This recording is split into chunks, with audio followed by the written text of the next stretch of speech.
మీ పేరేంటండి? నా పేరు బుల్ సాయిబాబు. సాయిబాబా. ఇల్లు మీదేనా? ఒకరే ఉంటారా? నేను ఒక్కడే ఉన్నాను. నేను ఉంటాను కొన్నారు కానీ ఎవరో పట్టించుకో. ఆ అమ్మ నేను ఇక్కడే ఉండేవాళ్ళు. ఆ అమ్మ పోయి ఒక 5 నెలలు అయ్యి. ఎవరెవరు ఉన్నారు మీకు? అన్నదమ్ములు, అక్క చెల్లెళ్ళు ఎవరున్నారు? ఇప్పుడు ప్రస్తుతానికి 2 అన్నగారులు ఉన్నారు. 2 అన్నయ్యలు ఉన్నారు. వాళ్ళు ఏం చేస్తున్నారు? వాళ్ళు వాటర్ పైన అయితే దారాలు చూసుకున్నారు.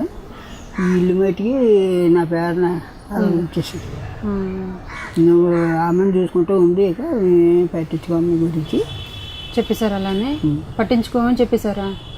అమ్మని మిమ్మల్ని చూసుకోమని చెప్పారా?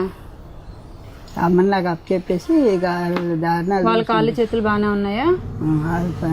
బాగా ఉన్నవాళ్ళు ఏమి బాగలేని వ్యక్తికి వదిలేసి చూసుకోమని చెప్పి వెళ్ళిపోయారా? మరి మీరు అనలేదు అమ్మ నేను ఎలా చూసుకుంటాను, ముగ్గురిని చూసుకుందాం అని అనలేదా? గంటకి అనండి వాళ్ళు మధ్యలో అయితే అనొచ్చాను.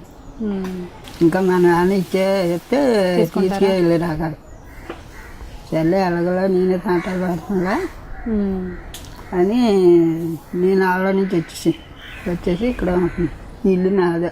గవర్నమెంట్ వాళ్ళు కట్టించింది. గవర్నమెంట్ కట్టించిందా? అమ్మ చనిపోయి ఎంత 5 నెలలు అవుతుందా? 5 నెలలు అవుతుంది. 5 నెలల్లో మీ అన్నతమ్ములు ఎవరైనా వచ్చారా ఇక్కడికి? వస్తారండి. అంటే వచ్చి చూసి వెళ్ళిపోతారు. అంతేగాని ఇక్కడ ఉంటాం చేయటం నాకు ఆ డబ్బులు ఇస్తాం ఈ డబ్బులు ఇస్తాం అవి ఉండవు. పొద్దున్న అన్నం వండుకుంటున్నాను. కూరలు ఎవరో లేకపోతే కూర వండుకుంటే జాగ్రత్త.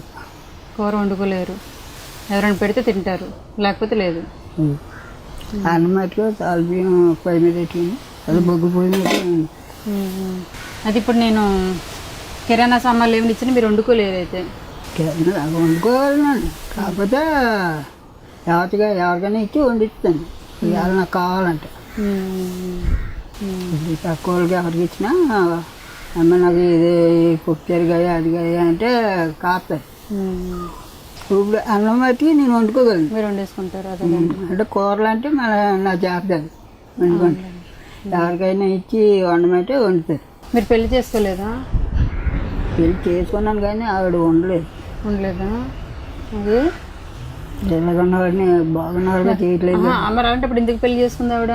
అంటే మామూలుగా జబ్బు చేసింది, పర్వాలేదు. కాలు వంకరైనా ఏ పని అంతకుముందు కొద్దిగా పని చేసుకుంటూ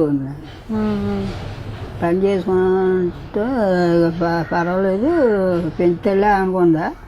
అనుకుని మరి వచ్చి ఒక ఏడాది బాగానే ఉంది.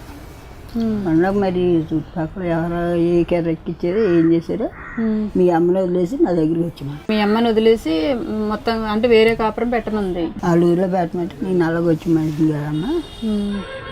మా అమ్మని వదిలిపెట్టి నేను రాను. ఇష్టం ఉండాలంటే ఉండి లేకపోతే వెళ్ళిపోవాలంటే వెళ్ళిపో. అయితే నేను ఉన్నాను. అయితే వెళ్ళిపోమా. ఆవిడ లేదంట, చచ్చిపోయిందంట.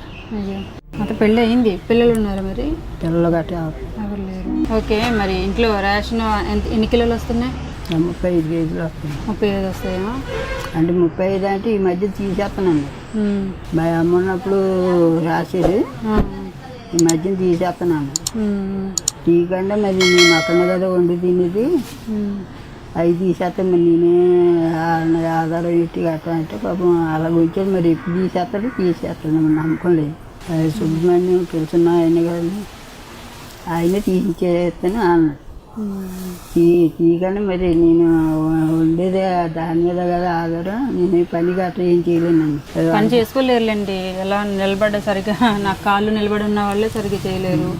మీకు కాళ్ళు సరిగ్గా సపోర్ట్ లేదు కదా. బొగ్గు పొయ్యి మీద వండి తింటాం. అలా కాలు చెప్పు చేయటం.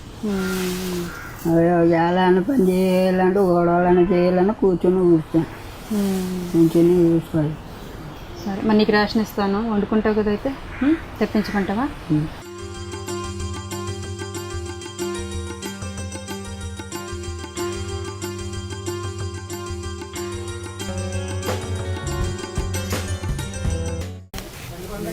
ఖర్చులకు డబ్బులు.